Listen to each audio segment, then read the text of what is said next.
Hello. Our story begins with a discovery, a jarring revelation that came across Luke at the Jedi Praxium on Yavin 4. One of Luke's many students discovered a lightsaber while visiting the city in the clouds on Bespin. They brought the saber to Ben Skywalker, who eventually returned it to his father. Grand Master Luke Skywalker was meditating at the top of the massive pyramid on the forested moon. Ben stood at the entrance to the landing that his father knelt on top of, and asked if he may interrupt. Luke smiled, opening his eyes and turning his head, asking his son to come forward. He did, and pulled the lightsaber of Anakin Skywalker from his satchel, and told his father where it came from. A sudden wave of shock rose over Luke's body. It had been long over a decade since he had seen that weapon. A dread covered his face, and Ben noticed it immediately, but Luke covered up his concern by thanking his son for retrieving this weapon. That is, after all, what this lightsaber was, a weapon. Unlike the sabers used by the Jedi before and after his father, this was something used for cold-blooded murder.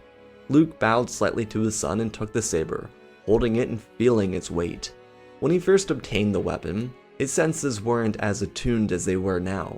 He simply ignited the saber and whooshed it around, not to mention almost ending his own life by looking down the barrel of the saber.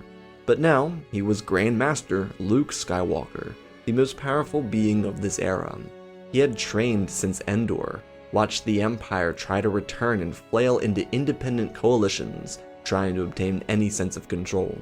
The New Republic was dominant now. Ben watched his father and stepped away, as Luke walked across the landing and peered over the several dozen-meter drop. His hand tilted the saber, feeling his memories bind themselves to him again. They were connected, this saber to himself, as he was to his father. Luke could feel the weight of Anakin's actions, the final things he did while holding this weapon. Luke himself didn't fully grasp the intensity of the sensation when he first held it, and when he last did on Bespin. He felt his son step away from the landing, and he himself walked towards the edge. Slowly, Luke sat down and swung his legs over the stones in thought. His heart rate picked up its pace. This saber had been yearning for a connection. Luke placed the weapon at his side and looked across the forest at the lowering sun. There would be only an hour or so until the Jedi gathered for a meal. He might as well get this out of the way for now, before he would be whisked away by another grand adventure. Luke pulled his legs up to his body and crossed them, straightening his back, and in the same instance, the weapon of Anakin was lifted over his body. Luke's heart felt the grace of training, the ease of working through exercises as a Jedi during the Clone War. Then of course, everything else was chaotic after that. Duels with Asajj Ventress and Count Dooku, destroying battle droids and slaughtering the Jedi during Operation Nightfall. All of those memories belonging to his father sat within this saber. Luke knew more about Order 66 than he ever wanted to know, but he refused to fail. Perhaps he even feared it more than anything else, but he didn't want to feel the pain that engulfed Master Yoda. In this moment of harmony with the lightsaber, he could see the execution of Order 66. The death of Sindralik and his two students came first, and a rage filled Luke's chest. He imagined his own students being slaughtered by Ben, or perhaps one of Leia's children. The rage of watching the pride of the Jedi Order slipping in the darkness on his own hubris, and no one being able to stop it. Sindralik never stood a chance because he was jumped the way he was. There surely was a scenario where he held his own, but not this one. The clones then attacked. This vision for Luke pained him greatly, and he gripped the Force with all of his strength, unintentionally bending the fabric of the universe and launching himself away from the time he left. Luke still watched his father through the Force, but those blaster bolts sounded close to him. On a reaction, after having defeated more than enough stormtroopers in his own time, he opened his eyes. No longer was he on Yavin 4, but inside of a random room. He got to his feet quickly and rushed to the door, feeling it and tracing his hand across the Jedi symbol etched into the wall. The door shot open, and before him sat the predecessor to the stormtrooper. Thousands of clones descended into the temple, each of them firing blasters, killing young Jedi. A part of Luke's heart broke. He could feel each of these deaths as if he were really inside the temple during Order 66. Then, two clones rushed past him, before turning back and raising their weapons. Luke initially believed that there was a Jedi behind him, so he nonchalantly turned around to look. Seeing no one, the clones spoke to each other. To them, Luke looked familiar. They didn't really think he was Anakin, but it was a little hard to tell. The height is what gave it away though. Luke's father was considerably taller than he, and the clones fired at the Jedi Master. With the pull of his hand, the blaster bolts, as they built up, were stopped in midair. That's surprising. Luke analyzed the moment before him. Everything felt so real because he was actually here, experiencing nightfall in real time. The future not having happened. The blaster bolts were thus flung back into the clones and they flipped off at their feet and died instantly. Luke's heart dropped. He knew what this meant. He was stuck inside of some sort of wormhole or time-bending mistake.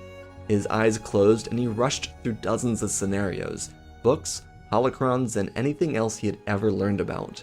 He knew nothing of incidents like this. They didn't just happen by accident, and no one had recorded anything similar to this in Jedi history.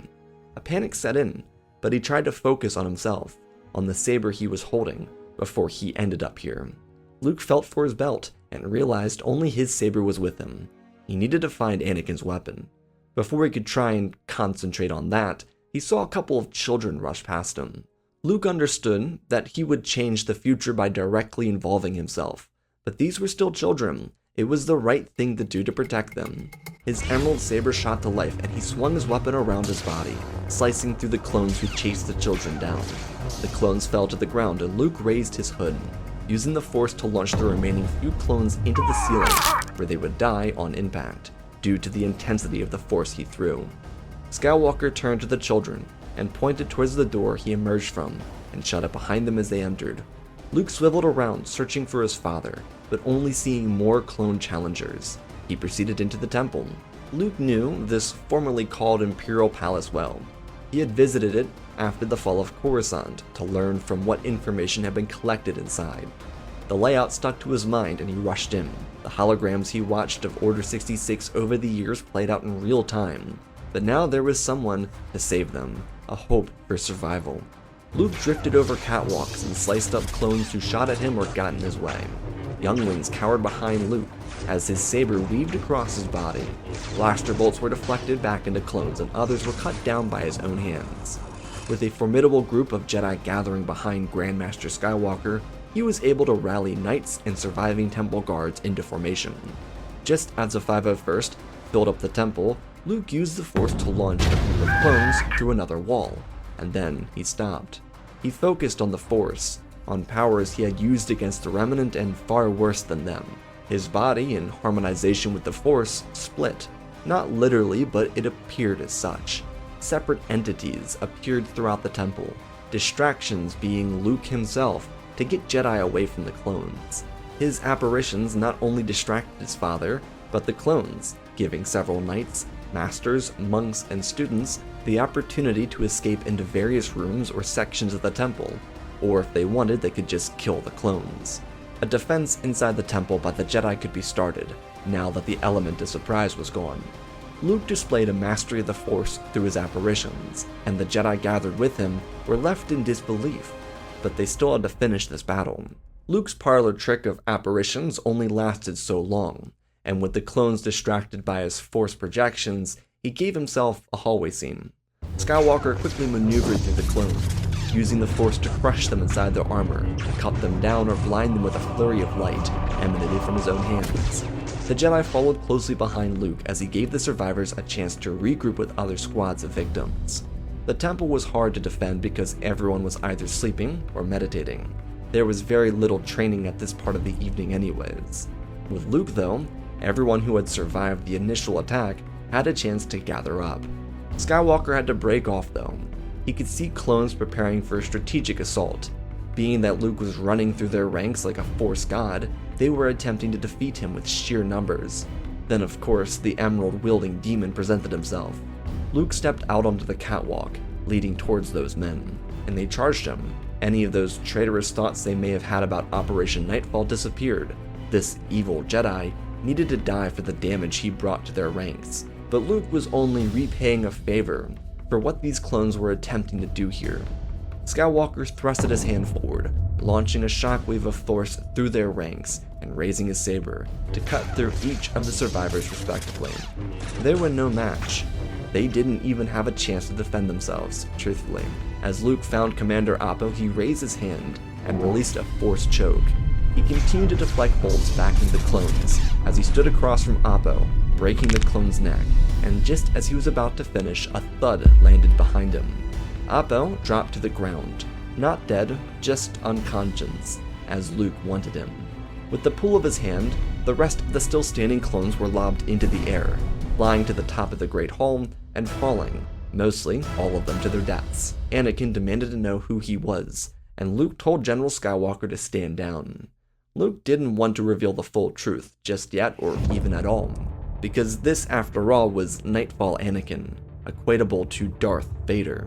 His father wouldn't just stop for anyone, even himself.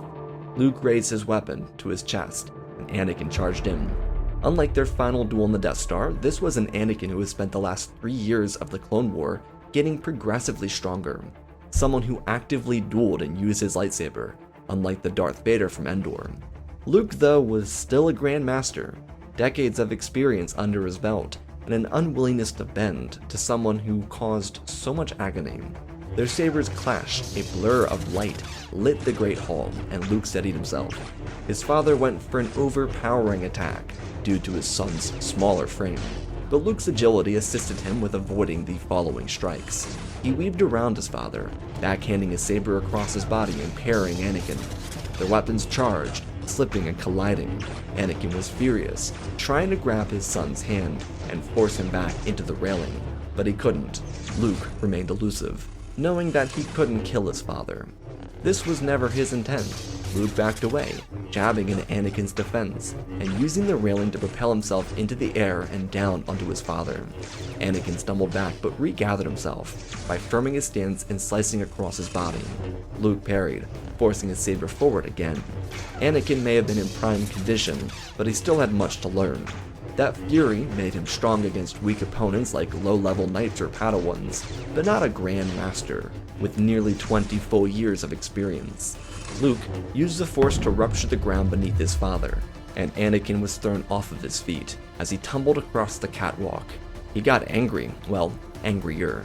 He raised his hands and the 2 pillars on either side of Luke started to break apart and were pulled in towards his son. Luke raised a singular hand, and both pillars were brushed aside with ease, and he shook his head at Anakin. Luke spun his saber in his hands and stepped forward. His father lunged at him, and their weapons connected again.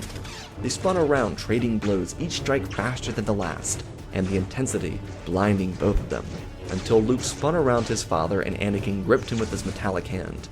Luke swung down, cutting it clean off, and using his own metallic hand to lift his father off of the ground, before sheathing his saber and shoving his human hand into Anakin's temple, and implanting memories into his head. Anakin fell to his knees as his eyes turned white, and he watched everything Darth Vader did. Most of these memories did not belong to Luke. They were visions seen through the lightsaber or security recordings.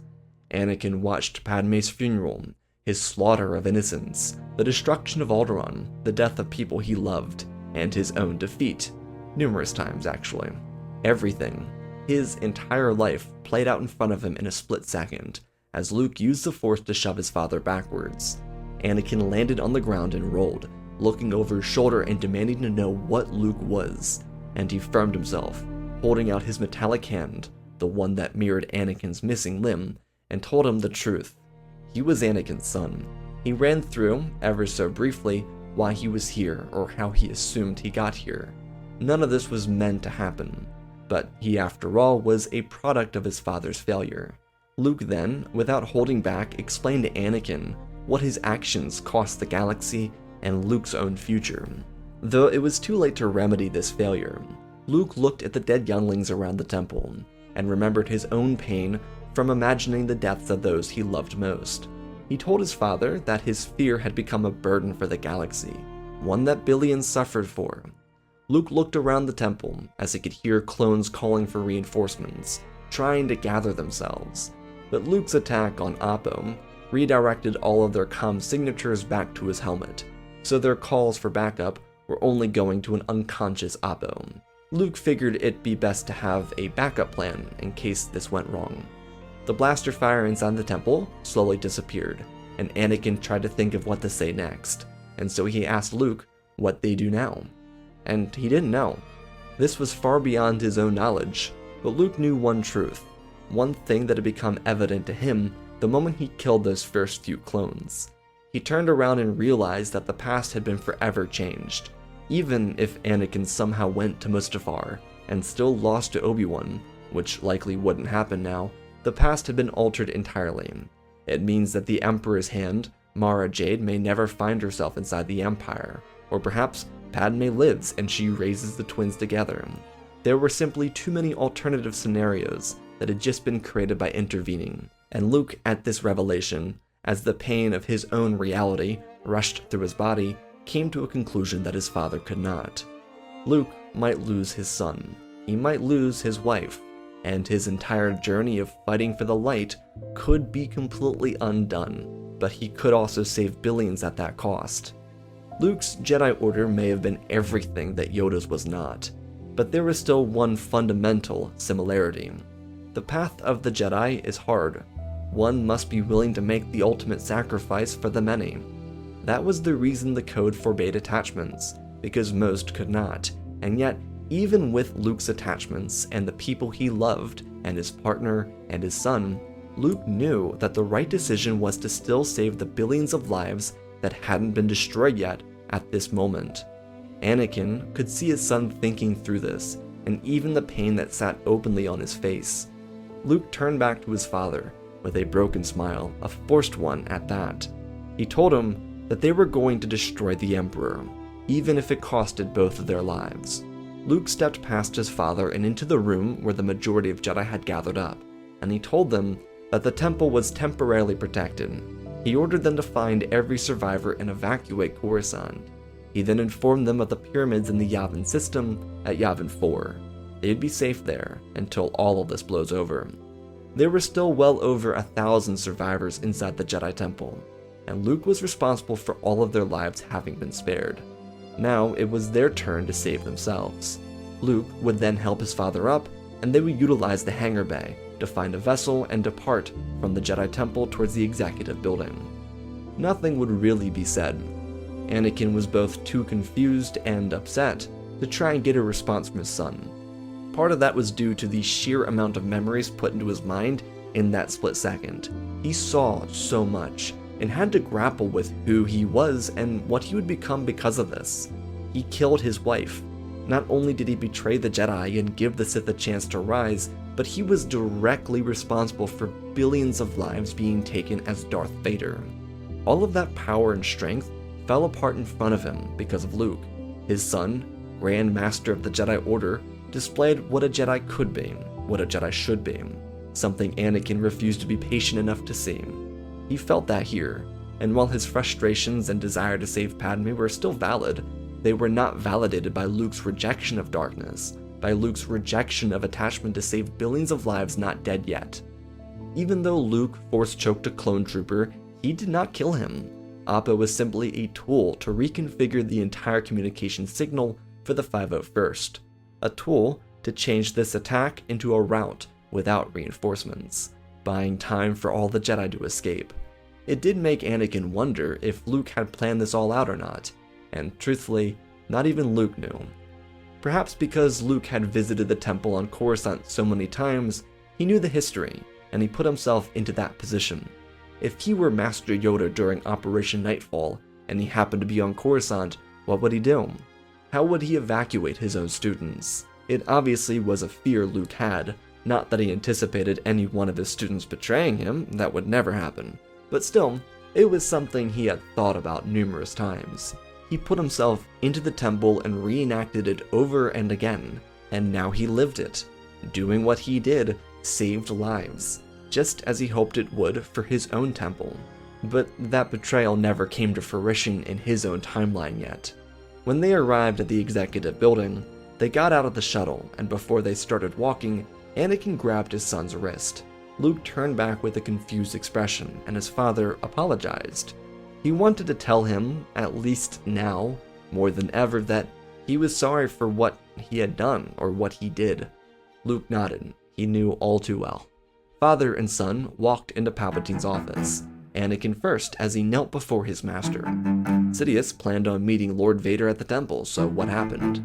He examined Anakin's missing forearm, and told Lord Vader that he should have anticipated a resistance from the Jedi Temple.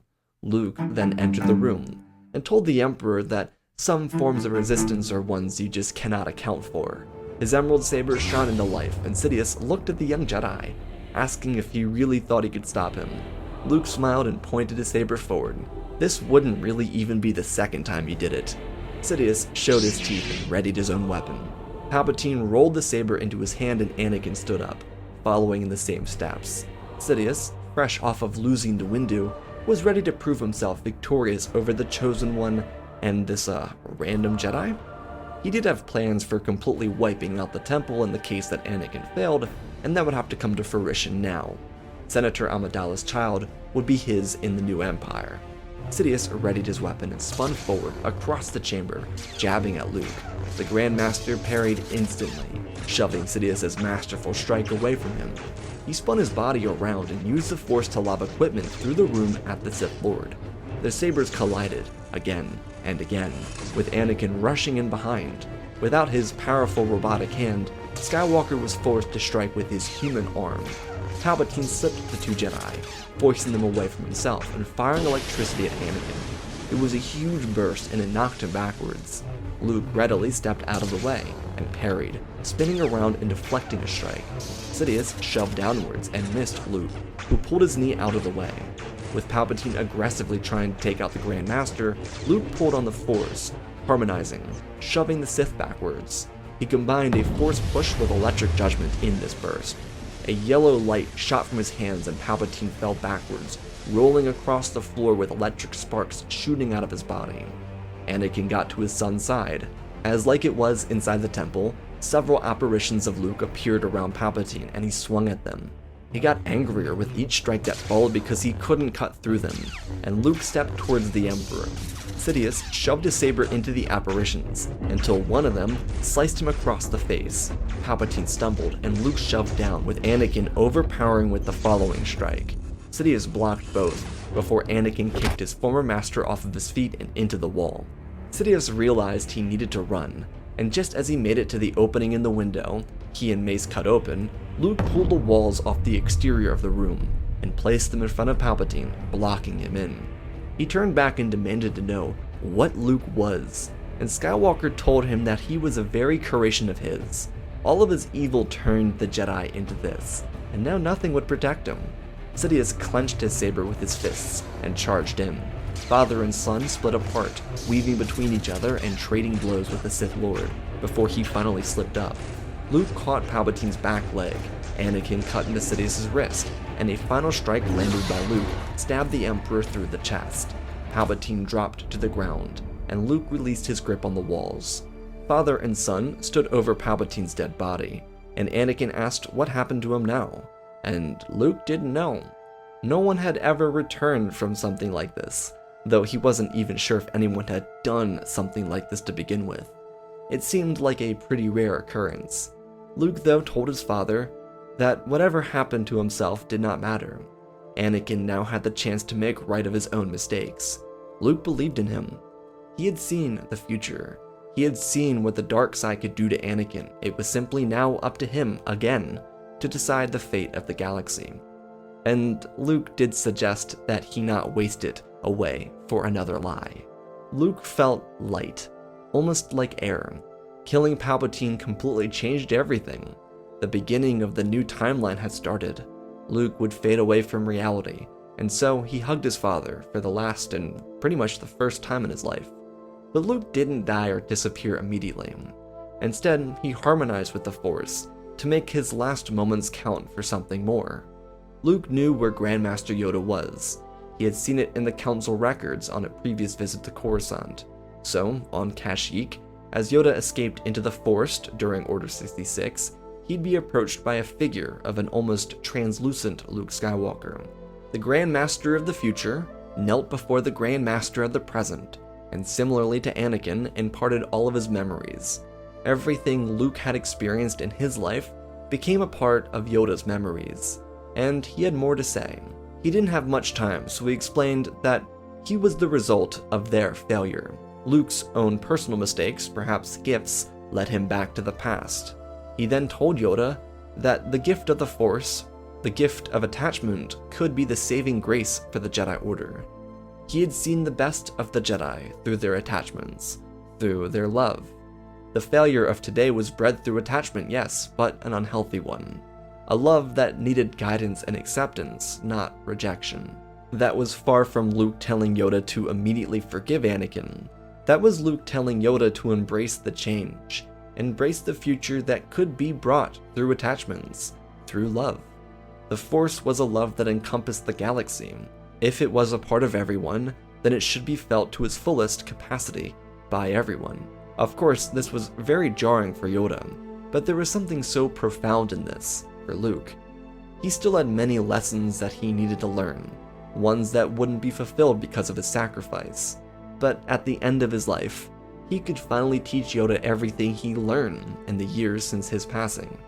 It truly was a full circle moment, and it was everything Yoda preached about being a Jedi Master, passing on what one has learned.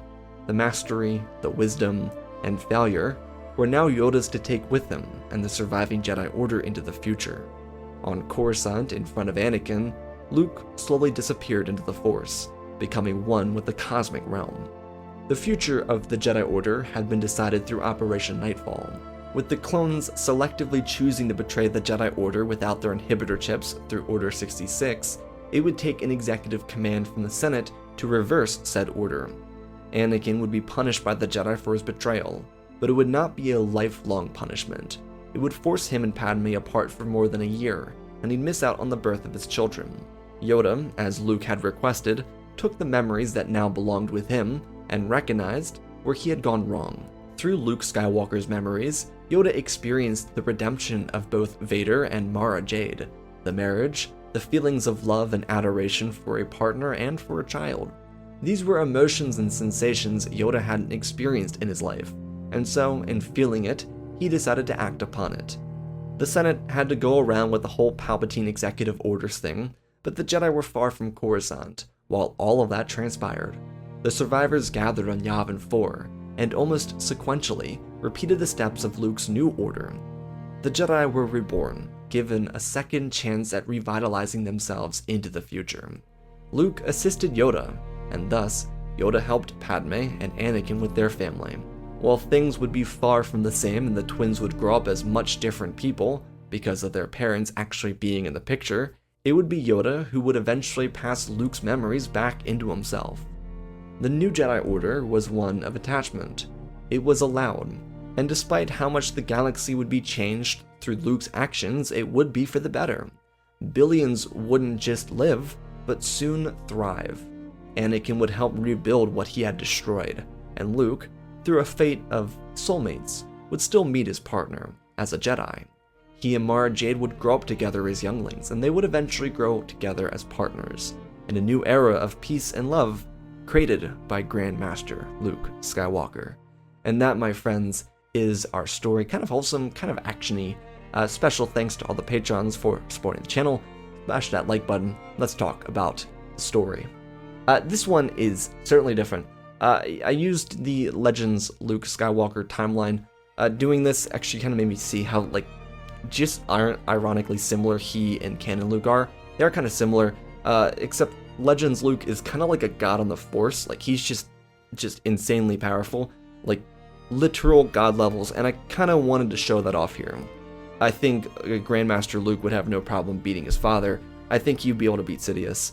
He does technically beat Sidious when somehow Palpatine returns in Legends. I think having Luke in this scenario is really the irony of it, is the whole point of the Jedi Code. I say it in a couple other stories. It's like that Spock quote. It's like, I think it's Spock, the needs of the many outweigh the needs of the few. That is literally what the Jedi Code states. It's like, the reason we have a rule on attachments is because the needs of all of these people outweigh the needs of an individual. And Anakin is the needs of the few outweigh the needs of the many, and then billions die for it. And Luke, the irony is Luke, with attachment, still sees that, and that kind of just is who Luke is in both timelines, or EU, or canon, whatever you want to have it. That is just Luke's core character. His core character is that he recognizes that the needs of the many outweigh the needs of the few. And the needs of the few in this scenario is him. His sacrifice is himself. And that's why there's a lot of direct parallels to him and Anakin, is that if you put Luke into this era, say Mara Jade as Padme and so on and so forth, Luke does not go completely batshit insane and kill everybody, because that's not really who he is. And so I think that was like the best way to depict it. I also thought it'd be really fun to kind of like throw Luke into the middle of Order 66 and just see him kind of dog walk the clones. It is kind of like a shame, but this is, clones without the inhibitor chips, so they're still choosing it, and they chose to die. Anyways, I hope you all enjoyed. I love you all, spread the love, and always remember, my friends, may the Force be with you.